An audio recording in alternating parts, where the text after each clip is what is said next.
les lumières fluorescentes du couloir de l'hôpital Sainte. Mary's bourdonnait au-dessus de la tête d'Everett Armstrong, tandis qu'il marchait d'un pas mesuré, ses chaussures en cuir claquant contre le sol poli. À 42 ans, il se tenait avec la confiance tranquille d'un homme qui avait bâti son succès à partir de rien. Ses cheveux sombres montraient des traces de gris aux tempes, et ses yeux bleus perçants ne manquaient rien. Il était venu rendre visite à Madame Shun, une voisine âgée qui s'était cassé la hanche en lui apportant le roman policier qu'elle aimait tant. « Vous êtes trop gentil, Everett », dit Madame Shun, sa main ridée tapotant la sienne. « Votre fils Justin a votre bon cœur ?» Everett sourit. « Il est à Northwestern maintenant, en train d'étudier l'informatique. Premier de sa classe. » La fierté colorait sa voix. Justin était tout pour lui. Intelligent, ambitieux et non entaché par le cynisme qui s'insinuait parfois dans la vision du monde d'Everett. Il avait élevé Justine en grande partie seul après que sa première femme, Sarah, soit morte d'un cancer alors que le garçon n'avait que 7 ans. Ces années avaient été brutales, équilibrant son travail de comptable judiciaire avec la paternité célibataire, mais il s'était rapproché, développant le genre de lien que seule l'adversité partagée pouvait forger. Il avait rencontré Diane Mayer 3 ans plus tôt lors d'un gala de charité. Elle était belle, élégante, et semblait sincèrement intéressée par lui et Justine. La romance tourbillonnante avait ressemblé à une seconde chance au bonheur. Ils s'étaient se marier en moins d'1 an. En rentrant chez lui à Lincoln Park, Everett réfléchissait à la façon dont sa vie s'était stabilisée. Son cabinet de comptabilité judiciaire prospérait. Il se spécialisait dans la découverte de crimes financiers, aidant les forces de l'ordre et les entreprises à tracer l'argent à travers des réseaux byzantins de sociétés écrans et de comptes offshore. Ce travail convenait à son esprit analytique et lui procurait une satisfaction au-delà du revenu substantiel qu'il générait. La maison était sombre à son arrivée. Diane rendait visite à sa mère à Naperville.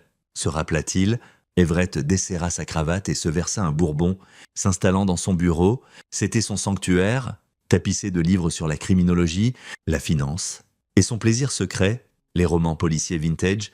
Il appréciait l'élégante simplicité des histoires de détectives noirs où la justice, bien que retardée, était inévitable. Son téléphone affichait un message de Justin. « Je t'appelle demain ? Papa, besoin de te parler de quelque chose ?» Everett fronça légèrement les sourcils. Le ton de Justin, même par texte, semblait étrange, mais il était tard. Passé 23 heures, il appellerait son fils le matin. Il était plongé dans un sommeil sans rêve quand son téléphone brisa le silence. L'écran indiquait 3h17. Le nom de Justin brillait dans l'obscurité. « Hé, Fiston, ça va ?» La voix d'Everett était épaisse de sommeil. « Papa !» La voix de Justin n'était qu'un murmure, tendu par la peur. « Papa, écoute-moi attentivement. Ne fais pas confiance à la famille de maman, les Mayer. Ils préparent quelque chose. J'ai trouvé... » Un grésillement statique traversa la ligne. « Justin, Justin, qu'est-ce qui ne va pas? Où es-tu? Papa, je suis désolé, j'aurais dû te le dire plus tôt. Uncle Howard, il n'est pas... Ils sont tous... » La peur dans la voix de son fils envoya un frisson glacé dans les veines d'Everett. « Fiston, parle-moi, qu'as-tu trouvé? » Les fichiers. « Papa, les fichiers que je t'ai envoyés, vérifie ton email crypté, celui qu'on a mis en place pour... » La respiration de Justin était hachée maintenant, paniqué. « Oh mon Dieu, quelqu'un arrive? Papa, ne leur fais pas confiance, ne fais confiance à aucun d'eux. » La ligne se coupa. « Justin, Justin. » Everett était debout, son cœur battant la chamade. Il rappela immédiatement. Le téléphone sonna 1 fois, 2 fois, puis passa sur la messagerie vocale. Il essaya encore, même résultat. Il appela le colocataire de Justin. Ses amis, quiconque pourrait savoir où il était. Personne ne répondit à cette heure. L'esprit d'Everett parcourait les possibilités, ses instincts professionnels luttant contre la terreur paternelle. Il ouvrit son ordinateur portable d'une main tremblante et se connecta au compte email crypté qu'il avait créé pour Justine. Une précaution issue de son travail en comptabilité judiciaire, enseignant à son fils la sécurité numérique. Là, envoyé à 2h47, se trouvait un email de Justine avec une pièce jointe volumineuse. La ligne d'objet disait « Papa, assurance ». Si quelque chose m'arrive, le sang d'Everett se glaça. Il téléchargea le fichier. Il était verrouillé par un mot de passe. Il essaya les combinaisons habituelles de Justin. Rien ne fonctionnait. Il appela la police d'Evanston, où se trouvait Northwestern. Ils prirent ces informations, mais dirent que sans preuve de crime, ils ne pouvaient pas faire grand-chose avant le matin. Ils enverraient une voiture de patrouille à l'appartement de Justine. Everett arpentait son bureau, appelant encore le téléphone de Justine toutes les quelques minutes. Le ciel commença à s'éclaircir dehors. Il avait appelé Diane 2 fois, mais elle n'avait pas répondu non plus. Peut-être que son téléphone était éteint. À 7h30, sa sonnette retentit. Everett ouvrit la porte à la volée, espérant contre toute espérance que c'était Justin. Au lieu de cela, Howard Mayer se tenait sur son seuil. Le frère aîné de Diane était un homme aux épaules larges dans la fin de la quarantaine, avec des cheveux plaqués en arrière et un sourire qui n'atteignait jamais ses yeux. Il travaillait dans l'immobilier, ou du moins le prétendait-il. Bien qu'Everett l'ait toujours trouvé vague sur les détails, Everett, la voix d'Howard était solennelle, mais quelque chose dans son expression fit chuter l'estomac d'Everett. « Puis-je entrer ? Où est Justin ? Que s'est-il passé ?» Howard entra, son visage arrangé en une expression de sympathie qui semblait répéter « Je suis tellement désolé, Everett. Il y a eu un accident. Hier soir vers 3h du matin, la voiture de Justin est sortie de la route à Evanston, près du campus. Il fit une pause, posant une main lourde sur l'épaule d'Everett. Il n'a pas survécu. Je suis vraiment désolé. » Le monde bascula. Everett agrippa le cadre de la porte, ses jointures blanches. « Quoi ? Non, je viens de lui parler. À 3h, il m'a appelé. L'accident s'est produit juste après 3h, dit Howard calmement. Peut-être qu'il appelait en conduisant. Il a perdu le contrôle.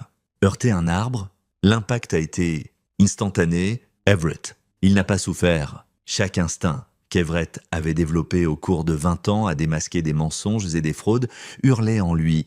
Howard mentait. Le timing ne collait pas. L'explication trop commode, la sympathie un peu trop parfaite, mais le chagrin et le choc menaçaient de submerger son esprit analytique. Son fils, son garçon. J'ai besoin de le voir. Quel hôpital ? Le corps a été transporté au bureau du médecin légiste du comté de Cook. Diane est en route là-bas maintenant. Elle voulait que je vienne te le dire en personne. Pour être là pour toi, j'y vais tout de suite. Everett attrapa ses clés. Bien sûr, je te conduis. Tu n'es pas en état. Je conduis moi-même. La voix d'Everett était ferme. Il ne pouvait pas supporter d'être dans une voiture avec Howard Mayer en ce moment. Il ne se faisait pas confiance pour ne pas poser les questions qui brûlaient dans son esprit. En conduisant vers le bureau du médecin légiste, une main sur le volant et l'autre appelant répétitivement le téléphone de Justin.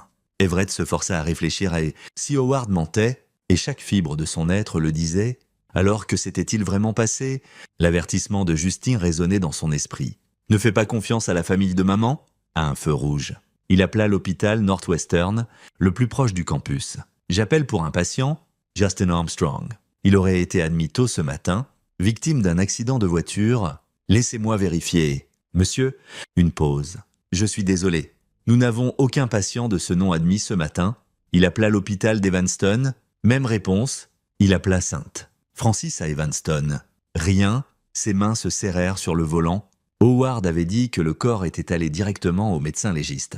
Mais les services d'urgence transportaient toujours les victimes à l'hôpital le plus proche d'abord. Même si elles étaient décédées, pour une déclaration officielle et de la documentation, il n'y avait pas eu d'accident, ce qui signifiait que l'avertissement de Justine était réel, ce qui signifiait que son fils était soit en grand danger, soit déjà mort. Everett s'égala, sa respiration hachée, il força le chagrin qui essayait de l'étouffer. Plus tard, il pourrait s'effondrer plus tard. Pour l'instant, il devait penser comme un comptable judiciaire, pas comme un père. Il devait trouver la vérité. Il ouvrit son téléphone et envoya un message à Howard. Besoin de temps, besoin d'être seul. Dis à Diane que je l'appellerai plus tard. Puis il fit demi-tour et roula vers son bureau. La salle de conférence d'Armstrong Forensic Solutions était vide ce samedi matin tôt. Everett s'enferma dedans et rouvrit son ordinateur portable, se concentrant sur le fichier crypté de Justine. Son fils étudiait l'informatique, mais il l'avait aussi aidé sur certains de ses cas. Apprenant l'enquête financière, quel mot de passe Justin utiliserait-il pour quelque chose d'aussi important ? Il essaya des combinaisons de dates, de noms, de blagues internes. Rien, puis il se souvint, quand Sarah mourait, elle avait fait promettre à Everett de toujours protéger Justine. Ses derniers 6 mots à leur fils avaient été en italien, la langue de sa grand-mère, « Sia forte, cucciolo ». « Sois fort, petit ourson ». Everett tapa. « Sia forte cucciolo ». Le fichier s'ouvrit. À l'intérieur se trouvaient des dizaines de documents, relevés bancaires, dépôts d'entreprise, enregistrements de virements et des photographies, des photos de surveillance d'Howard Mayer rencontrant diverses personnes dans des garages, des restaurants, des halls d'hôtels. En lisant, une image émergea qui glaça le sang d'Everett. La famille Mayer n'était pas ce qu'elle semblait. L'entreprise immobilière d'Howard était une façade. Selon les notes de Justin, les Mayer menaient une opération d'escroquerie sophistiquée depuis plus d'une décennie. Ils ciblaient des individus riches, spécifiquement des hommes récemment veufs ou divorcés avec des actifs importants. Le schéma était toujours le même. Une des femmes Mayer séduisait la cible. Ils se mariaient rapidement, puis, par divers moyens, accidents simulés, suicides, maladies soudaines, le mari mourait et ses actifs allaient à sa veuve, qui finissait par acheminer l'argent vers Howard. La vision d'Everett se brouilla de rage. Il parcourut les documents. Il y avait au moins 7 victimes précédentes, 7 hommes qui s'étaient mariés dans la famille Mayer et étaient morts dans les 2 à 5 ans suivants.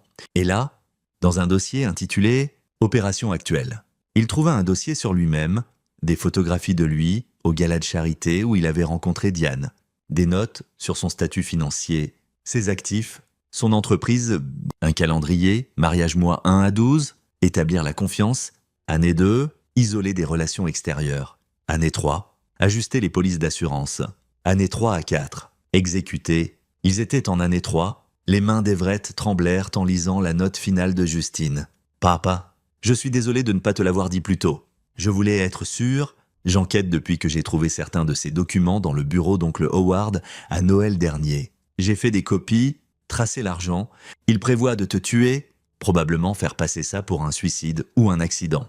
J'allais rentrer ce week-end pour te montrer tout en personne. Mais je pense qu'ils savent que j'ai découvert. Howard m'a surveillé. Papa, j'ai peur. Je vais chez oncle Terry. C'est le seul qui s'en est sorti.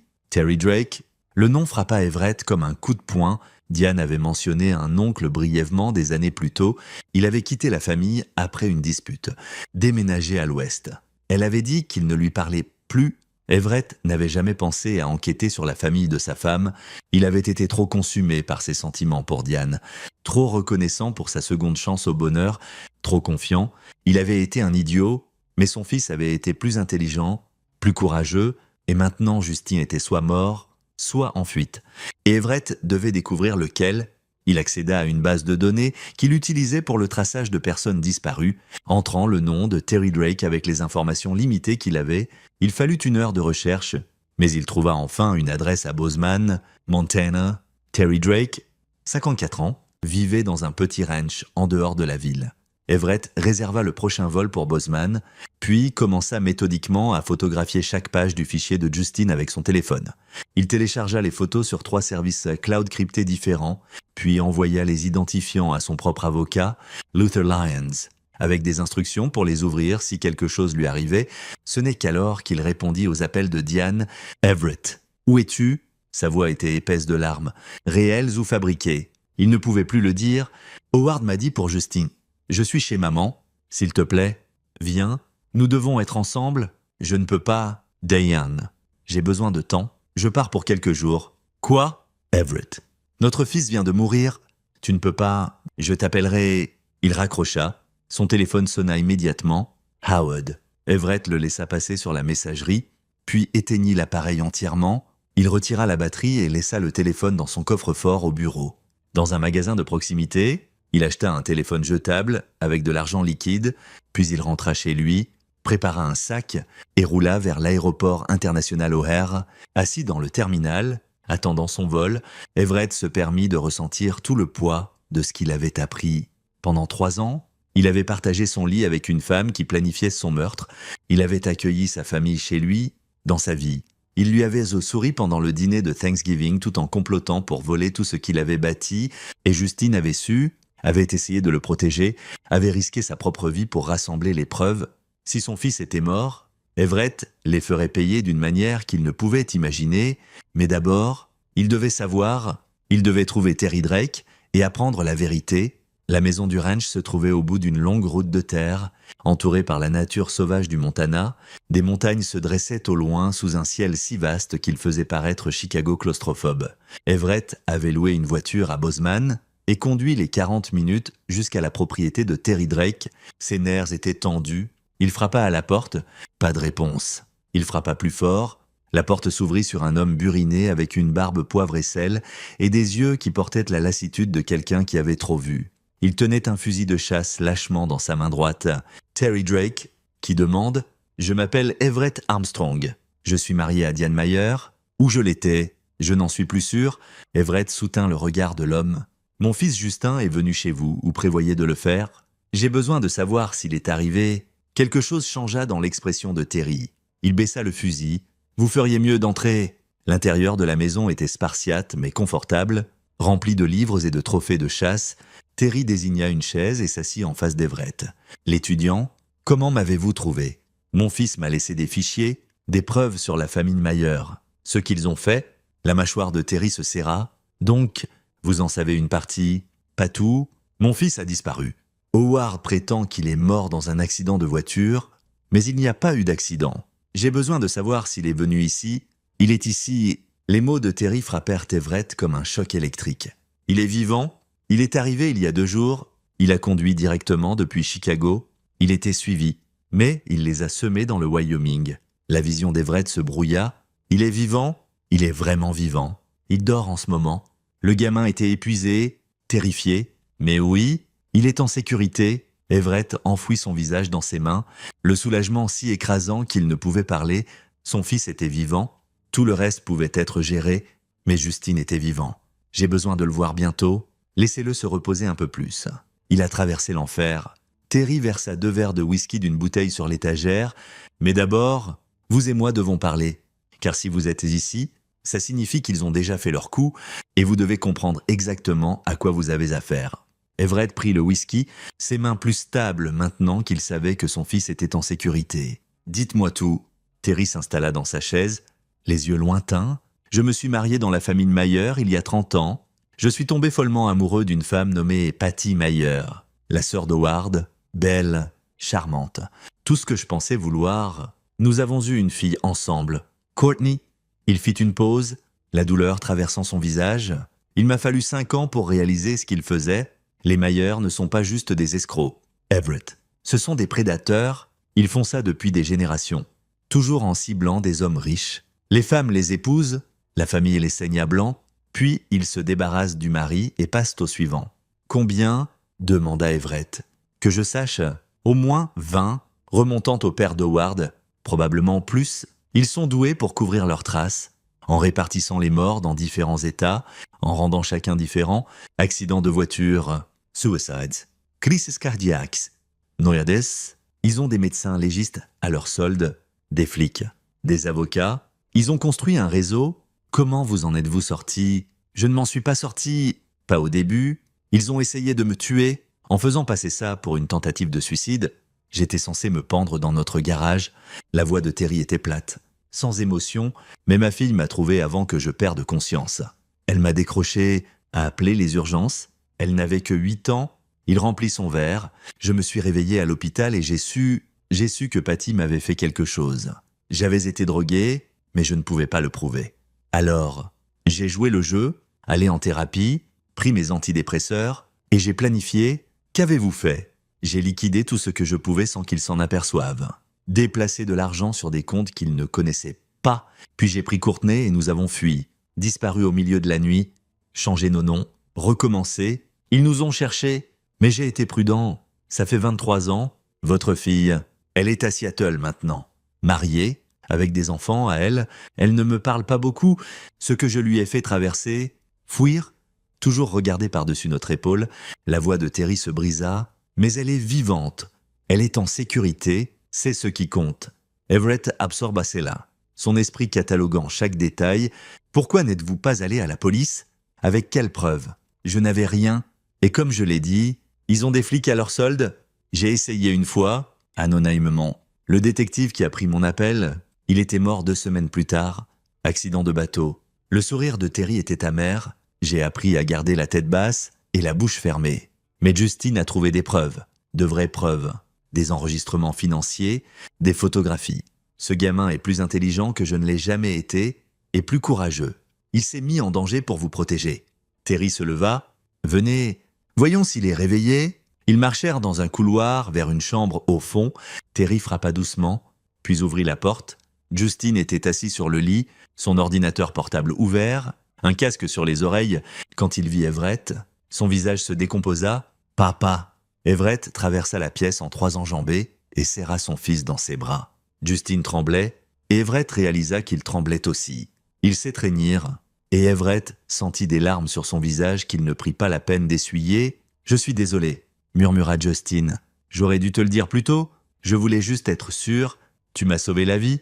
Tu nous as sauvés tous les deux. » Everett recula, agrippant les épaules de son fils. « Tu as fait exactement ce qu'il fallait. » Justine essuya ses yeux. « Ils savent que j'ai pris les fichiers. Howard a appelé mon colocataire. Mes amis, ils me cherchent. Laisse-les chercher. Tu es en sécurité ici ?» Everett se tourna vers Terry. « Combien de temps pouvons-nous rester ? Aussi longtemps que vous en avez besoin. Cet endroit est hors réseau. Pas de trace-papier me reliant à vous ou au Mayer. » Pour les heures suivantes, les trois hommes s'assirent autour de la table de cuisine de Terry, passant en revue tout ce que Justine avait découvert. Le jeune Armstrong avait été méticuleux, documentant les schémas, traçant l'argent à travers des corporations fantômes et des comptes offshore. « Ça a commencé quand je suis allé au bureau d'oncle Howard en décembre dernier », expliqua Justine. « Tu te souviens ? Diane m'a demandé de récupérer des documents pour elle pendant que j'étais à la maison pour les vacances de Noël. Je me souviens, Everett n'y avait rien vu d'anormal à l'époque. Je suis arrivé tôt et Howard n'était pas encore là. Son assistante m'a laissé attendre dans son bureau. J'étais ennuyé et j'ai remarqué que son ordinateur était encore connecté. Je sais que je n'aurais pas dû, mais Justine avait l'air coupable. J'ai commencé à fouiner, juste curieux, et j'ai trouvé un dossier intitulé Armstrong. Qu'y avait-il dedans ? Tout sur toi. Tes relevés financiers, tes dossiers d'entreprise, tes polices d'assurance et un document appelé calendrier qui exposait tous leurs plans. Ça m'a effrayé. Alors je l'ai copié sur une clé USB, puis j'ai creusé plus profond. Justine afficha une feuille de calcul sur son ordinateur portable. « Regarde ça ! Ce sont les autres hommes qui se sont mariés dans la famille Mayer ces 15 dernières années. 7 d'entre eux, tous morts dans les 5 ans suivant le mariage, tous riches. Et regarde ce qui est arrivé à leurs actifs. » Il montra un organigramme des mouvements d'argent dans chaque cas. La veuve avait hérité, puis, progressivement, l'argent avait été distribué aux divers membres de la famille Mayer par des prêts, des investissements commerciaux et des transactions immobilières. Ils sont doués pour faire passer ça pour légitime, dit Justine. Mais si tu traces tout, le schéma est clair, c'est une entreprise criminelle déguisée en famille. Terry se pencha en avant. As-tu trouvé quelque chose sur les morts ? Comment ils l'ont fait ? Certains utilisent des méthodes différentes pour éviter la détection de schémas, mais un nom revient en arrière-plan de plusieurs cas. Justine afficha un autre fichier, Dr. Angelo O'Neill. Il a signé au moins 3 certificats de décès, toujours en concluant à des causes naturelles ou à un accident, et il a reçu des paiements significatifs de compte de la famille Mayer, un médecin légiste corrompu, dit Everett. C'est comme ça qu'il s'en tire. Pas seulement lui. Il y a aussi un enquêteur privé nommé Willard Larkin qui est à leur solde, et un avocat, Mohammed Casey. Ils ont construit tout un réseau de soutien. Everett sentit une fureur froide monter. Les Mayer n'étaient pas juste des meurtriers. Ils étaient organisés, professionnels, et ils avaient fait ça pendant des décennies en toute impunité. Quel était leur plan pour moi ? Demanda-t-il. Justine hésita. Selon le calendrier, ils allaient simuler un suicide cet été.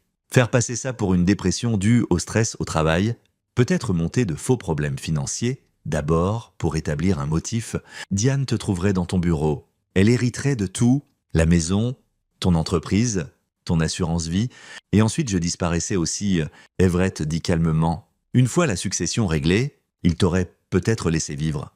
Terry dit, si tu étais correctement brisé, s'il pensait que tu ne découvrirais jamais, mais des gars comme nous, il secoua la tête. Nous posons trop de questions, nous sommes trop une menace. Everett se leva et marcha vers la fenêtre, regardant la nature sauvage du Montana. Quelque part à Chicago, Howard et Diane se demandaient probablement où il était, ajustant leurs plans, peut-être accélérant leur calendrier. Ils pensaient qu'il était juste une autre cible. Un autre idiot riche, aveuglé par la solitude et le désir de compagnie, ils n'avaient aucune idée de qui ils avaient affaire. Pendant 2 décennies, Everett avait gagné sa vie en suivant des pistes d'argent, en trouvant des actifs cachés. En démêlant des schémas criminels, il avait travaillé avec le FBI, l'IRS, des divisions de sécurité d'entreprise. Il savait penser comme un criminel parce qu'il avait fait carrière en anticipant leurs mouvements. Et maintenant, il allait utiliser chaque compétence qu'il avait développée, chaque ressource accumulée, chaque connexion faite pour détruire la famille Mayer. « Papa », la voix de Justin le ramena. « Qu'allons-nous faire » Everett se tourna vers son fils et Terry. Son expression était calme, mais ses yeux étaient de glace. « Nous allons faire ce qu'ils n'ont jamais attendu. Nous allons retourner leur propre jeu contre eux. » Il s'assit de nouveau. « Mais nous devons être intelligents. Si nous allons à la police avec ce que nous avons, ils engageront des avocats, détruiront des preuves. Peut-être même utiliseront leur connexion pour faire disparaître l'affaire. Nous avons besoin de plus que des enregistrements financiers, nous avons besoin de confessions, d'évidences qui ne peuvent pas être expliquées exactement. » L'esprit d'Everett travaillait déjà sur les possibilités et nous devons les frapper là où ça fait le plus mal. Leur argent, leur réseau, leur réputation. Comment ? Demanda Justin.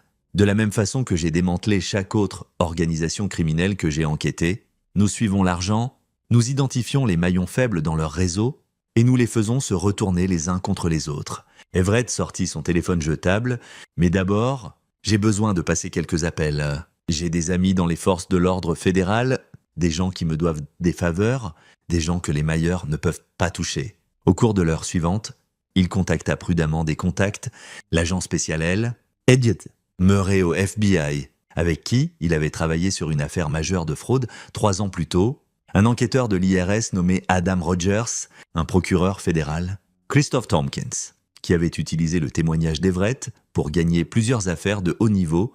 Il expliqua la situation en termes généraux, envoya des copies cryptées des fichiers de Justin et demanda leur aide. Chacun accepta de regarder discrètement, de construire un dossier sans alerter les Myers ou toute police locale potentiellement compromise, mais les canaux officiels prendraient du temps. Enquête, mandats, grand jury. Les roues de la justice tournaient lentement. Everett voulait quelque chose de plus immédiat, quelque chose de personnel. « Je retourne à Chicago », annonça-t-il. « Quoi ? Papa, ils te tueront ? Ils essaieront.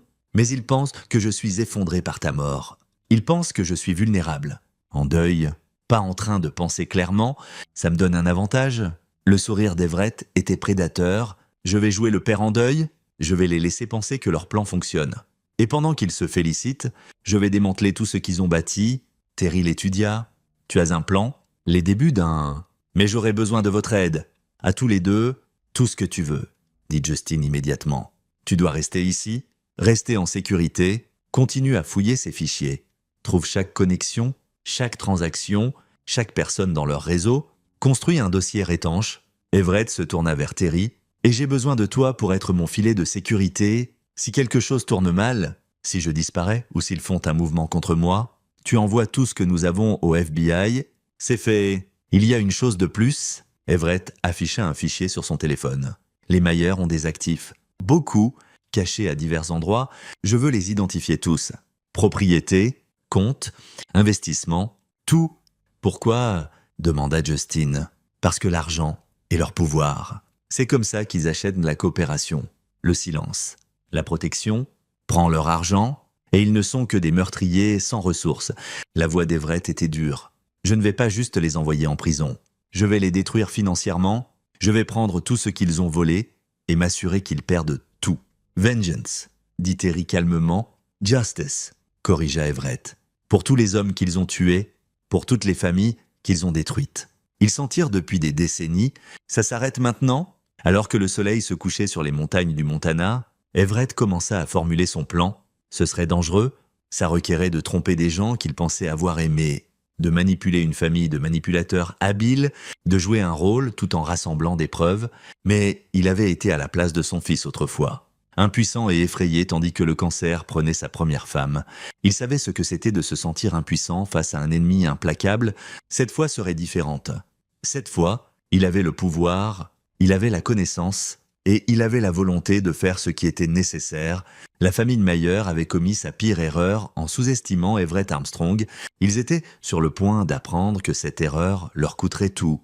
Le vol de retour à Chicago donna à Everett le temps de raffiner sa stratégie. Il avait laissé sa voiture de location à l'aéroport de Bozeman, l'avait nettoyée de toute empreinte et pris une série de vols de correspondance pour obscurcir sa piste. Au moment où il atterrit à O'Hare, c'était tard lundi soir, près de 72 heures depuis l'appel d'avertissement de Justin, il récupéra son téléphone dans le coffre-fort de son bureau et l'alluma. Immédiatement, il explosa de messages et de messages vocaux. Diane, Howard, même la mère de Diane, Eunice Meyer, tous essayaient de le joindre. Il écouta quelques-uns, La voix de Diane passait de l'inquiétude à la colère, puis à l'inquiétude à nouveau. Les messages d'Howard avaient un tranchant, une sondage prudent. Everett, nous sommes inquiets pour toi. Rappelle-nous, nous sommes une famille. Nous devons nous serrer les coudes en ce moment difficile. Famille. Le mot avait un goût de poison maintenant. Everett appela Diane. Elle répondit à la première sonnerie. Everett. Dieu merci. Où étais-tu? J'ai perdu la tête d'inquiétude. Je suis désolé. Il rendit sa voix rauque, affligée. Ce n'était pas difficile. Le chagrin était réel, juste pas pour la raison qu'elle pensait. Je ne pouvais pas le supporter. J'ai roulé vers le nord jusqu'au Wisconsin. Resté dans un motel. J'avais juste besoin de digérer. Oh, chérie, je comprends, mais tu ne peux pas fuir ça. Nous devons l'affronter ensemble. Il y a des arrangements à faire, des gens à notifier. Je sais, je rentre maintenant. Je viens d'atterrir. Atterri, tu as volé quelque part? Il avait glissé, mais il se reprit. J'ai roulé jusqu'à Milwaukee, puis volé à Madison pour visiter la tombe de Sarah. J'avais besoin de lui dire pour Justine. Il y eut une pause. Quand Diane parla de nouveau, sa voix était plus douce. C'est vraiment touchant. Je sais combien elle comptait pour toi. Elle était bonne. Everett dut admettre, même en sachant ce qu'il savait, qu'il pouvait presque croire que la sympathie dans sa voix était authentique. Je serai à la maison dans 1 heure, dit-il. Je t'attendrai. Howard et maman veulent venir pour te soutenir. Pas ce soir. Demain, peut-être. Ce soir, j'ai juste besoin d'être avec toi. Une autre pause. Bien sûr, je t'aime, Everett. Je t'aime aussi. Le mensonge venait facilement maintenant. La maison semblait différente quand il franchit la porte. Diane se précipita pour l'embrasser et il la laissa faire. Il le lui rendit même, jouant son rôle. Elle avait l'air parfaite, juste assez échevelée, les yeux rougis par les pleurs, réels ou pratiqués. Il ne pouvait plus le dire. « J'ai fait du thé ?» dit-elle, le menant à la cuisine. « Tu dois être épuisé. Je le suis. » Il la regarda verser, notant comment ses mains bougeaient, si elle avait accès à la tasse avant de la lui donner. Des années d'enquête lui avaient appris à remarquer tout. Le thé semblait propre. Elle but de sa propre tasse. Pourtant, il fit seulement semblant de siroter la sienne. Ils s'assirent dans le salon et Diane parla des arrangements qu'elle avait commencés, un service commémoratif puisqu'il n'y avait pas de corps à enterrer, un autre mensonge dans les couches de mensonges. Elle avait contacté l'université de Justin. Ses amis, le bureau du médecin légiste a dit qu'il y avait des complications, dit-elle prudemment. Avec l'identification, ils veulent que tu viennes demain. Apporte des dossiers dentaires si tu en as. Complications, le feu. Après l'accident, ça a rendu l'identification visuelle difficile.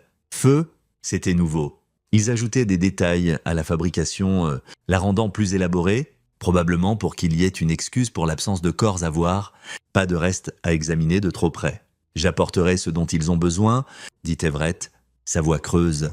Diane prit sa main. Je sais que c'est impossiblement dur, mais nous allons traverser ça ensemble. Comment as-tu appris pour l'accident? Howard m'a appelé ce matin-là. Il a un ami dans le département de police d'Evanston. Ils l'ont contacté comme parent proche parce qu'ils ne pouvaient pas te joindre d'un couche de mensonges, chacun renforçant l'autre. Ils avaient probablement planifié ce scénario spécifique depuis avant même de se marier avec lui. « J'ai besoin de dormir », dit Everett, se levant abruptement. « Je peux à peine penser droite. Bien sûr, Diane se leva aussi. « Je viens au lit bientôt. Je vais juste nettoyer en bas. » Everett monta les escaliers vers leur chambre. Chaque pas semblait surréaliste. C'était sa maison, son lit, mais ça ressemblait maintenant à un territoire ennemi. Il verrouilla la porte de la salle de bain avant de se doucher, vérifia l'armoire à pharmacie pour voir si quelque chose semblait altéré. Rien d'évident, mais alors, il ne serait pas évident, ils étaient professionnels. Quand il sortit, Diane était au lit à l'attendre, il grimpa à côté d'elle, la laissa le tenir et fit semblant de s'endormir. Il sentit sa respiration changer après environ 30 minutes, devenant plus profonde, plus régulière, prudemment, silencieusement. Il sortit du lit, dans son bureau. Il activa un système d'enregistrement sophistiqué qu'il avait installé des années plus tôt pour le travail. Sa propre paranoïa payant maintenant, de minuscules caméras et microphones dissimulés partout au rez-de-chaussée, tous alimentant un stockage crypté. Si Diane ou Howard ou quiconque disait quelque chose d'incriminant dans sa maison, il l'aurait enregistré, puis il ouvrit son ordinateur portable et commença la phase suivante de son plan. D'abord, il transféra la moitié de ses actifs liquides sur de nouveaux comptes à son nom, seulement dans des banques que les Mayer ne connaissaient de pas. pas assez pour alerter immédiatement. Il s'attendrait à une activité financière après un décès dans la famille, mais assez pour se protéger s'ils essayaient de vider ses comptes. Deuxièmement, il changea les bénéficiaires de ses polices d'assurance vie. Au lieu de Diane, tout allait maintenant à un trust qu'il avait établi pour Justine des années plus tôt, avec Terry Drake comme fiduciaire. Ça prendrait quelques jours à traiter, mais ce serait fait. Troisièmement, il envoya des messages cryptés à elle. Elle meurait au FBI et aux autres. Les mettant à jour sur la situation, il joignit des fichiers de la recherche de Justine et demanda une enquête accélérée sur Dr. Angelo O'Neill, Willard Larkin et Muhammad Casey. Enfin, il commença sa propre plongée profonde dans les finances de la famille Mayer. Justine avait trouvé la couche de surface, mais Everett avait accès à des bases de données et des outils que son fils n'avait pas. Il commença à tracer des corporations fantômes, à suivre des pistes d'argent, à identifier des propriétés. Ce qu'il trouva fit bouillir son sang. Les Mayer avaient accumulé une richesse sur des décennies de meurtres conservativement.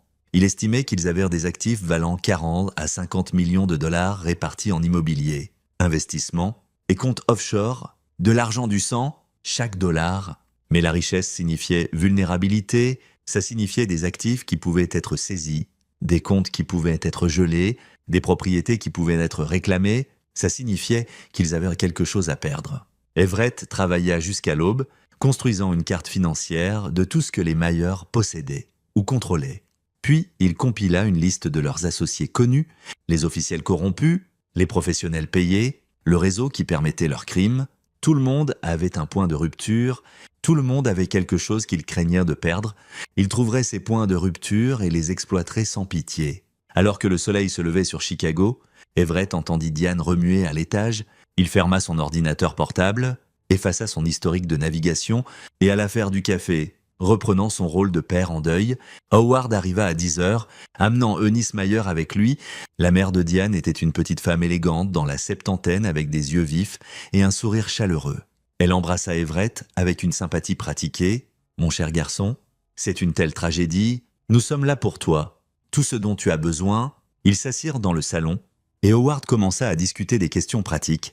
Le service commémoratif, la notification des amis et professeurs de Justin. Les questions légales avec la succession. Justine avait plus de 18 ans, donc ses actifs ne transféreraient pas directement, dit Howard. Mais vu les circonstances, il pourrait y avoir des complications. Je peux recommander un bon avocat en succession. J'ai mon propre avocat, dit Everett calmement. Bien sûr, je voulais juste faciliter les choses pour toi. Moins à penser, Everett observa le visage d'Howard. Cherchant des signes, l'homme était lisse, pratiqué, mais il y avait juste un scintillement autour des yeux quand il mentionnait son propre avocat. Inquiétude. Ils avaient voulu contrôler ce processus, le guider dans une direction qui les bénéficiait. J'apprécie, mais Luther gère mes affaires depuis des années. Je lui fais confiance. Compris? Howard sourit. Nous voulons juste aider comme nous pouvons. Eunice tapota la main d'Everett. Tu es de la famille maintenant, et la famille prend soin les uns des autres. L'ironie était si épaisse qu'Everett faillit rire. Famille. Ces gens avaient probablement tué plus de membres de leur propre famille que la plupart des tueurs en série tuaient d'étrangers. Il y a une chose, dit Everett. Décidant de pousser un bouton, le médecin légiste a mentionné des complications avec l'identification à cause du feu, mais j'ai appelé les pompiers d'Evanston hier et ils ont dit qu'il n'y avait pas de feu de véhicule rapporté cette nuit-là. La pièce devint très silencieuse, le visage de Diane resta inquiet, mais son langage corporel changea subtilement. Le sourire d'Howard ne vacilla pas, mais ses yeux devinrent plats. J'ai du mal comprendre, dit Diane rapidement. Peut-être que le feu était mineur, pas digne d'être rapporté, ou peut-être dans la ville voisine. Tout a été si flou. Peut-être, dit Everett. Je suis sûr que le bureau du médecin légiste aura des enregistrements précis. J'y vais cet après-midi. Nous venons avec toi, offrit Howard. Non, j'ai besoin de faire ça seul. Il se leva, mettant fin efficacement à la conversation. J'apprécie que vous soyez venu, mais j'ai besoin de temps pour moi. Ils partirent, mais Everett remarqua qu'Howard et Diane échangèrent un regard en sortant. Inquiétude. Calcul. Bien. Laissez-les s'inquiéter. Laissez-les se demander s'ils soupçonnaient quelque chose. Dès qu'ils furent partis, Everett alla dans son bureau et revit l'enregistrement du matin. Il y avait un bref moment où il avait été dans la cuisine et il pensait être seul. Eunice murmurant à Howard, « Il pose des questions. » La réponse d'Howard, « C'est bon. Le chagrin fait ça, il se calmera, Eunice. Et s'il ne le fait pas, Howard. Alors on accélère le calendrier, ne t'inquiète pas, maman, j'ai géré pire que ça. Everett sauva le fichier, le sauvegarda en 3 endroits et en envoya une copie au FBI. Il devenait nerveux, ce qui signifiait qu'il pourrait commettre des erreurs. Son téléphone sonna, Luther Lyons. Son avocat, Everett. J'ai reçu ton email. Es-tu sûr de ces changements à ta planification successorale? Absolument. Peux-tu les exécuter cette semaine? Oui. Mais est-ce que tout va bien? Ce sont des changements significatifs, surtout enlever ta femme comme bénéficiaire. Tout va bien, juste des précautions. Peux-tu aussi préparer un nouveau testament pour moi? Je t'enverrai les détails. Bien sûr. Après avoir raccroché, Everett envoya à Luther un brouillon, un testament qui laissait tout à Justine avec Terry Drake comme exécuteur. Il inclut aussi des instructions si Everett mourait dans des circonstances suspectes. Luther devait contacter immédiatement le FBI et leur fournir toutes les preuves qu'Everett avait compilées. Police d'assurance arrangée, preuves distribuées, filet de sécurité en place. Maintenant venait la partie dangereuse. Everett avait un avantage. Les Mayer pensaient que Justine était morte. Ils ne savaient pas que leur calendrier avait été exposé. Ils pensaient avoir du temps pour travailler sur Everett. Le positionner pour l'accident qu'ils planifiaient, mais il devenait aussi nerveux. Le commentaire d'Howard sur l'accélération du calendrier suggérait qu'il pourrait y bouger plus vite que prévu initialement, ce qui signifiait qu'Everett devait bouger encore plus vite. Il passa un autre appel, cette fois à un vieux contact de ses premiers jours à enquêter sur le crime organisé, Rogelio Kenny. Un enquêteur privé avec un code moral flexible et un réseau impressionnant d'informateurs. Rogelio, j'ai besoin d'informations et je les ai besoin discrètement. Everett Armstrong. Pas entendu de toi depuis des années? De quoi as-tu besoin? Tout ce que tu peux trouver sur un homme nommé Willard Larkin. C'est un pays, probablement avec un casier judiciaire, travaille pour des clients peu recommandables. J'ai besoin de savoir de qui il a peur. Ce qu'il cache, où sont ses points de pression? C'est légal? Est-ce que ça importe? Rogelio rit. Pas particulièrement. Donne-moi 48 heures. Ensuite, Everett rechercha docteur. Angelo O'Neill. Le médecin légiste avait signé des certificats de décès frauduleux pour les Mayer pendant des années, ce qui signifiait qu'il était soit payé extrêmement bien, soit qu'ils avaient un levier sur lui. Everett tira l'historique professionnel du docteur, cherchant des anomalies. Il y a 3 ans, O'Neill avait fait face à un procès pour faute médicale qui s'était réglé hors cours pour une somme non divulguée. L'avocat du plaignant était Muhammad Kassi, l'avocat connecté aux Mayer. Intéressant. Donc, les Mayer avaient aidé O'Neill avec un problème légal et maintenant il était dans leur poche. Everett creusa plus profond dans ce cas de faute médicale, tirant des enregistrements judiciaires et des articles de presse. Un patient était mort sur la table d'O'Neill pendant une chirurgie de routine et la famille avait poursuivi pour négligence. Le cas avait été accablant. Des preuves suggéraient qu'O'Neill avait été intoxiqué pendant la procédure. Mais les preuves avaient mystérieusement disparu avant le procès. Et la famille avait réglé pour une fraction de ce qu'ils auraient pu gagner. Les Mayer avaient acheté la liberté d'O'Neill et sa loyauté, ce qui signifiait qu'O'Neill avait commis au moins un crime qu'il pouvait prouver. Falsifier un certificat de décès, avec la bonne pression, il pourrait se retourner contre eux. Everett compila tout cela dans un dossier et l'envoya à l'agent spécial Murray, puis il tourna son attention vers les propriétés. La recherche de Justin avait identifié plusieurs biens immobiliers au nom des Mayer, un bâtiment commercial à des plaines, une maison de vacances à Lake Geneva, un complexe d'appartements à Aurora, mais Everett soupçonnait qu'il y en avait plus. Caché derrière des noms d'entreprises, il passa des heures à tracer des enregistrements de propriétés, cherchant des schémas. Une société à responsabilité limitée appelée Midwestern Holdings LLC possédait plusieurs propriétés dans la région de Chicago. L'agent enregistré était Muhammad Kassi, l'avocat de la famille Mayer. Bingo. Everett tira les enregistrements sur chaque propriété possédée par Midwestern Holdings, 10 bâtiments au total. Valant environ 15 millions de dollars, les revenus locatifs de ces propriétés fournissaient probablement une portion significative du flux de trésorerie de la famille Mayer. Que se passerait-il si ce flux de trésorerie s'arrêtait soudainement? Everett commença à rechercher chaque propriété, cherchant des violations, des problèmes de code du bâtiment, des arriérés fiscaux, des problèmes environnementaux. Il en trouva plein. Les Mayer avaient coupé les coins, ignoré l'entretien, maximisé les profits au détriment de la sécurité des locataires. Il compila un autre rapport, celui-ci détaillant chaque violation qu'il pouvait trouver. et se prépara à l'envoyer aux autorités municipales et de comté appropriés, mais pas encore. Le timing était crucial. Au cours des 3 jours suivants, Everett joua son rôle parfaitement. Il rencontra le médecin légiste, qui insista que les restes de Justin étaient trop brûlés pour être vus, exactement comme prévu. Il planifia un service commémoratif avec Diane, il accepta les condoléances d'amis et collègues, tout en souriant intérieurement à la fiction élaborée maintenue, et chaque nuit après que Diane s'endorme, il travaillait. Rogiglio rappela avec des informations sur Willard Larkin. Le pays avait un problème de jeu, profondément endetté auprès de gens dangereux. Les Mayer utilisèrent probablement cette dette comme levier, le payant assez pour rester à flot.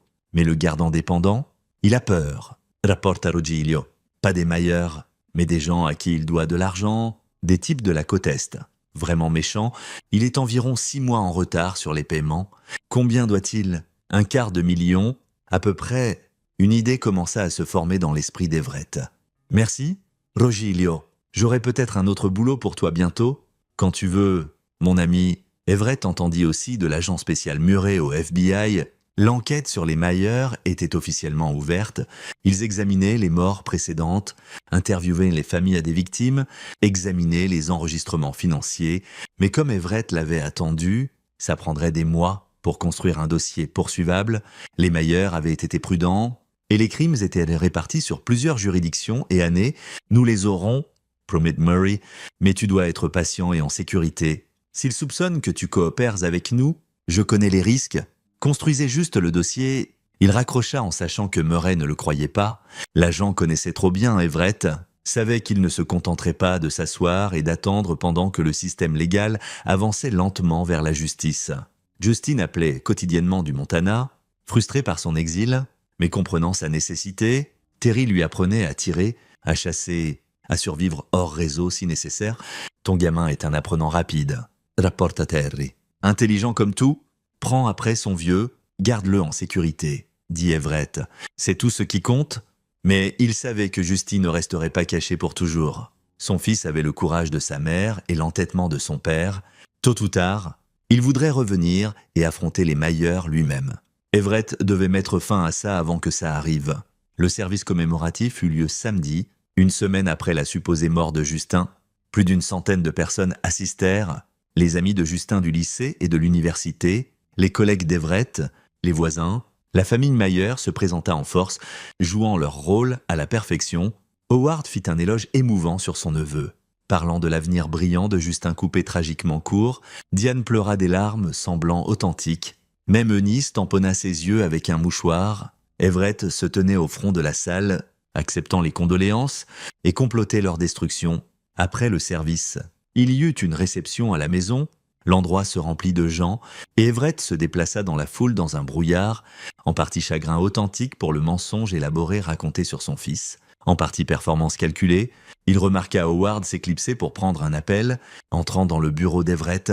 Everett le suivit nonchalamment quelques minutes plus tard, s'attardant juste dehors de la porte entrebâillée. Non, il est coopératif. N'a pas posé plus de questions. Je pense que le service a aidé, lui a donné une clôture. Howard fit une pause, écoutant. Oui, je pense que nous pouvons procéder comme prévu.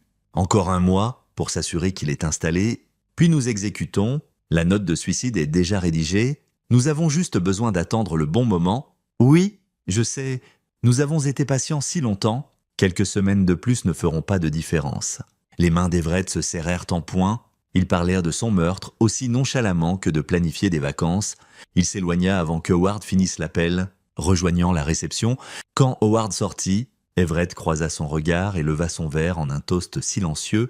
Howard sourit et leva le sien en retour, les deux hommes jouant leur rôle parfaitement. Mais le toast d'Everett avait une signification différente de ce que Howard pensait. C'était une promesse. Je vais te détruire. Et contrairement aux promesses des Mayer, celle d'Everett serait tenue la semaine suivante. Everett commença à exécuter son plan pour de bon. Première cible, Willard Larkin. L'enquêteur privé dans la poche des Mayer, Rogiglio aida Everett à arranger une rencontre, se présentant comme un client potentiel, avec un paiement substantiel. Ils se rencontrèrent dans un café à Schaumburg, territoire neutre. Larkin était exactement ce qu'Everett attendait. Un homme froissé dans la cinquantaine avec des yeux fatigués et l'air de quelqu'un qui s'était compromis une fois de trop. Vous avez dit que vous aviez besoin de travail d'enquête demanda Larkin. Remuant son café nerveusement, j'ai besoin d'informations sur la famille Mayer. Howard Mayer spécifiquement. Le visage de Larkin blanchit. Je ne peux pas vous aider avec ça. Ne peut pas ou ne veut pas. Everett se pencha en avant. Je sais que tu travailles pour eux. Willard, je sais pour le travail de surveillance que tu as fait, les vérifications de fonds, la saleté que tu les as aidés à déterrer sur leur cible. Je sais aussi pour tes dettes de jeu. Qui diable es-tu? Quelqu'un qui peut faire disparaître tes problèmes ou les rendre bien pire. Everett glissa un dossier sur la table. C'est 250 000 en obligations au porteur, assez pour payer tout le monde à qui tu dois. En échange, je veux tout ce que tu as sur la famille Mayer, chaque fichier, chaque enregistrement, chaque morceau de saleté que tu les as aidés à collecter au fil des ans. Larkin fixa le dossier comme s'il pouvait exploser. Ils me tueront, ils ne sauront jamais que c'était toi, et même s'ils le savaient, tu seras quelque part où ils ne peuvent pas t'atteindre. Je peux arranger ça aussi? Oh! Everett sortit son téléphone et montra à Larkin une photo de lui avec 3 hommes à l'air dangereux. Je peux dire à ces messieurs exactement où te trouver et combien tu leur dois. Ils semblent très intéressés à collecter. La photo était fausse. Photoshopée? Mais Larkin ne le savait pas. La peur dans ses yeux était réelle. Et... Tu bluffes? Vraiment? Fais un choix, Willard. Tout de suite. Travaille avec moi et recommence quelque part en sécurité et sans dette. Ou tente ta chance avec les Mayer et les gens à qui tu dois de l'argent. Les mains de Larkin tremblèrent en atteignant le dossier. J'ai besoin de garanties. Tu as ma parole? Et si ce n'est pas assez? Tu as les obligations juste devant toi. Prends-les maintenant. Et demain, je veux chaque fichier que tu as. Après un long moment, Larkin hocha la tête. Demain? Mais je choisis l'endroit. D'accord. Envoie-moi l'emplacement par texte. Everett sortit du café avec une satisfaction sinistre. Une pièce du réseau des Mayer était sur le point de tomber, et avec les fichiers de Larkin, il aurait des preuves documentées de leurs opérations, des photos de surveillance, des vérifications de fonds sur les victimes, peut-être même des enregistrements de conversations incriminantes. Le lendemain, Larkin livra, il rencontra Everett dans un garage, remit 3 clés USB et prit les obligations. Il y a tout, dit Larkin. 10 ans de travail pour les Mayer, photos, fichiers, enregistrements. J'ai gardé des copies de tout comme assurance. Mais je n'ai jamais pensé que je les utiliserais vraiment. Qu'y a-t-il là-dessus? La vérité sur ce qu'ils font? Comment ils sélectionnent leurs cibles? Comment ils planifient leurs approches? Comment ils couvrent leurs traces? Après, tout est là. Des enregistrements d'eux discutant des meurtres. Larkin hésita. On de Howard parlant à Muhammad Kassi. L'avocat, il ne savait pas que j'enregistrais. Howard se plaignait qu'un des maris précédents était difficile à éliminer. Et Cassie suggérait de faire passer ça pour un suicide. Ils discutaient des méthodes. Everett sentit un surge de triomphe. C'est exactement ce dont j'ai besoin. Écoute, dit Larkin, je sais que je ne suis pas une bonne personne. Je savais ce qu'ils faisaient, et je les ai aidés quand même parce que j'avais besoin de l'argent. Mais je veux que tu saches que je suis content que quelqu'un les arrête enfin. Ce sont des monstres? Oui, acquiesça Everett. Ils le sont. Après le départ de Larkin, Everett passa des heures à parcourir les fichiers. C'était un trésor de preuves. Documentation sur comment les Mayer sélectionnaient leurs victimes. Vérification de fonds sur chaque cible. Photos de surveillance montrant Diane et d'autres femmes Mayer orchestrant des rencontres fortuites avec des hommes riches et solitaires. Et puis, il y avait les enregistrements. Everett écouta la voix d'Howard Mayer discuter de meurtre avec le froid calcul d'un homme d'affaires discutant des revenus trimestriels. Il entendit Muhammad Kassi conseiller sur comment structurer les successions pour maximiser le gain de la famille. Il entendit Diane elle-même dans une conversation avec son frère, riant de combien il avait été facile de manipuler Everett. Il était si reconnaissant pour l'attention, dit la voix de Diane sur l'enregistrement. J'ai à peine eu à essayer. 3 rendez-vous, et il parlait d'éternité. Des hommes comme lui, veufs avec de l'argent. Ils sont désespérés pour quelqu'un qui comble le vide. C'est presque triste comme ils sont faciles. La réponse d'Howard, « Ne t'attache pas, souviens-toi de ce qui est arrivé avec Patty et Terry Drake. » Elle a laissé les émotions obscurcir son jugement. « Je ne le ferai pas. C'est du business. Ça l'a toujours été. » Everett arrêta l'enregistrement, sa main tremblant de rage. Chaque moment tendre, chaque intimité, chaque fois qu'elle avait dit qu'elle l'aimait, tout des mensonges, tout des mouvements calculés dans un long jeu pour voler sa vie. Il prit une respiration, força l'émotion à descendre, et continua à travailler. Il copia tous les fichiers, et les envoya à l'agent spécial Murray, au FBI, avec des annotations détaillées expliquant ce que chaque pièce de preuve montrait. Puis il prépara son prochain mouvement. Dr. Angelo O'Neill, le médecin légiste corrompu, était la clé de voûte de l'opération des Myers. Sans sa volonté de falsifier des certificats de décès, il ne pouvait pas faire passer des meurtres pour des causes naturelles ou des accidents. Everett tira les informations qu'il avait rassemblées sur le cas de faute médicale d'O'Neill et les compila dans un nouveau dossier, puis il fit livrer un message au docteur par Rogiglio demandant une rencontre privée. O'Neill accepta. Probablement curieux de qui demandait, ils se rencontrèrent dans un restaurant à Naperville. Loin de leurs repères habituels, le docteur était un petit homme nerveux avec des cheveux clairsemés et des yeux fuyants. Il s'assit en face d'Everett, essayant d'apparaître confiant et échouant. « M. Armstrong, j'ai été surpris de recevoir votre demande. Mes condoléances pour votre fils. Étiez-vous celui qui a examiné son corps ?» demanda Everett, sa voix plate. O'Neill se tortilla inconfortablement. « Oui. » L'identification était difficile à cause des dommages du feu, mais les dossiers dentaires correspondaient. « Je suis vraiment désolé pour votre perte. » Intéressant, parce qu'il n'y avait pas de corps. N'est-ce pas? Pas d'accident. Pas de feu. Mon fils est vivant et en bonne santé au Montana. La couleur quitta le visage d'O'Neill. Je ne sais pas de quoi vous parlez. Everett glissa un dossier sur la table. C'est tout ce que j'ai sur votre cas de faute médicale d'il y a 3 ans. Le patient qui était mort parce que vous étiez ivre pendant la chirurgie, les preuves qui ont disparu avant le procès, le règlement qui aurait dû vous ruiner, mais qui ne l'a pas fait d'une manière ou d'une autre. Les mains d'O'Neill tremblèrent en ouvrant le dossier. Les Myers ont fait disparaître ça, continua Everett. Et en échange, vous signez des certificats de décès frauduleux pour eux, depuis. Au moins 7 que je connais, probablement plus. Vous ne pouvez pas prouver. Je peux prouver tout ça. J'ai votre signature sur des certificats de décès pour des corps qui n'existent pas ou ne correspondent pas à la cause rapportée. J'ai des enregistrements financiers montrant des paiements de compte de la famille Myers à vous. J'ai des enregistrements de vous discutant cet arrangement avec Howard Myers. Cette dernière partie était un bluff. Les enregistrements de Larkin n'incluaient pas O'Neill. Mais O'Neill ne le savait pas. Le docteur s'affaissa dans sa chaise. « Que voulez-vous ? Je veux que vous disiez la vérité. Je veux que vous alliez au FBI et confessiez tout. Chaque certificat de décès que vous avez falsifié, chaque meurtre que vous avez aidé à couvrir. En échange, je vous aiderai à obtenir l'immunité. Vous perdrez votre licence médicale, mais vous n'irez pas en prison. Si je fais ça, les Myers me tueront. Si vous ne le faites pas, vous irez en prison pour le reste de votre vie. Et je m'assurerai que tout le monde dans cette prison sache que vous avez aidé des tueurs en série à s'en tirer avec meurtre. Combien de temps pensez-vous survivre ?» La respiration d'O'Neill vint en halètement court. « Vous ne comprenez pas, Howard Myers est connecté. Il a des gens dans les forces de l'ordre, dans les tribunaux. Si je témoigne contre lui, l'enquête du FBI est gérée par des gens qu'il ne peut pas toucher. Des agents fédéraux sans liens locaux. Vous serez protégé. » Everett se pencha en avant. « C'est votre chance de faire ce qui est juste. La seule chance que vous aurez, prenez-la, ou je m'assurerai que le cas de faute médicale soit rouvert et chaque détail devienne public. Je vous ruinerai de toute façon, docteur, de cette façon. Au moins vous avez une chance de rédemption. » O'Neill resta silencieux un long moment. Finalement, il hocha la tête. « Je le ferai. Je parlerai au FBI. Bien ?» Everett lui tendit une carte avec les coordonnées de l'agent spécial Murray. « Appelez-le aujourd'hui. Et docteur, si vous avertissez les Myers de cette conversation, notre accord est rompu. Compris ? » « Compris. » Everett quitta le restaurant sentant une autre pièce se mettre en place. Avec le témoignage d'O'Neill et les preuves de Larkin, le FBI aurait assez pour arrêter les Myers. Mais des arrestations n'étaient pas assez. Il voulait qu'ils soient détruits complètement. Financièrement, socialement, chaque aspect de leur vie démantelé. Cette nuit-là, il initia la phase suivante.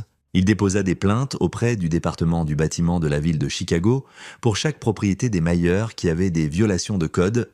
Il déposa des rapports de fraude fiscale à l'IRS basés sur des discrepancies qu'il avait trouvées dans leurs dépôts corporatifs. Il envoya des tuyaux anonymes à des journalistes d'investigation sur le schéma des morts entourant la famille Myers. Puis il attaqua leur argent directement. Utilisant des informations des fichiers de Larkin, Everett identifia les principaux comptes offshore des Myers. Il gardait plusieurs millions de dollars dans des banques aux îles Caïmans et en Suisse.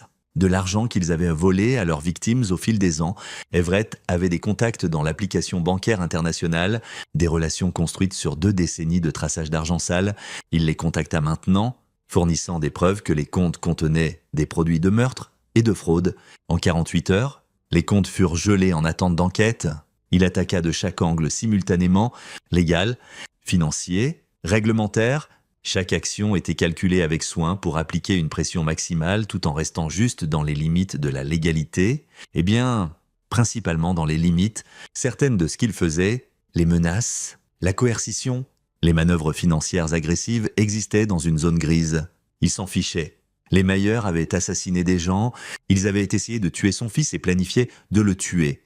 Quelles que soient les lignes morales qu'il franchissait pour les arrêter semblaient triviales en comparaison. Des jours après sa rencontre avec O'Neill, l'agent spécial Murray appela « Nous avons assez dit Murray. Le témoignage d'O'Neill combiné aux preuves de ton fils et aux informations de Larkin nous donne un solide dossier. Rico, nous préparons des mandats d'arrestation pour Howard Meyer, Eunice Meyer, Mohamed Casey et plusieurs autres. Et Diane, nous construisons encore le dossier contre elle. Elle a été prudente pour se garder isolée des meurtres actuels. Mais avec le témoignage d'O'Neill sur son implication dans plusieurs couvertures de décès, nous devrions pouvoir l'inclure dans l'acte d'accusation. Nous exécutons les mandats vendredi matin. Ça nous donne 3 jours pour coordonner avec les forces de l'ordre local et sécuriser les propriétés. Everett, j'ai besoin que tu agisses normalement jusque-là. Ne fais rien qui pourrait les alerter. Je comprends. Je suis sérieux, avec ça si proche. Ne foire pas tout en faisant quelque chose d'imprudent. Everett raccrocha et se permit un sourire. Vendredi matin, dans 3 jours, les Mayer seraient menottés, mais ils n'avaient pas fini. Tandis que les Mayer étaient dans des cellules fédérales, Everett exécuta la phase finale de son plan. Il avait arrangé pour que chaque pièce de preuve sur leur crime, les enregistrements, les documents financiers, les photos de surveillance soient relâchés aux médias. D'ici vendredi après-midi, l'histoire était partout. Les chaînes d'infos câblées diffusaient des segments sur la famille Veuve Noire. Les journaux publiaient des exposés avec des photos des victimes, des chronologies des meurtres, des interviews avec les familles qui avaient perdu des êtres chers.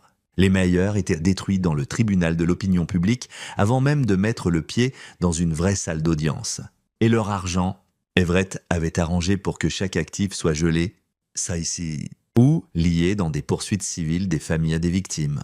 Les propriétés étaient placées sous séquestre, les comptes bancaires verrouillés. Même les biens personnels dans leur maison étaient sujets à confiscation d'actifs.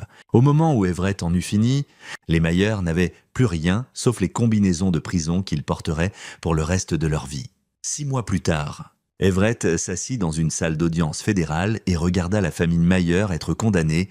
Howard Meyer, prison à vie sans libération conditionnelle pour 8 chefs de meurtre, plus des charges additionnelles de racket, fraude et conspiration. Eunice Meyer, 40 ans pour conspiration de meurtre et racket. Diane Armstrong, 30 ans pour conspiration de meurtre, fraude et complice de meurtre. Mohamed Casey, 20 ans pour conspiration et obstruction de justice.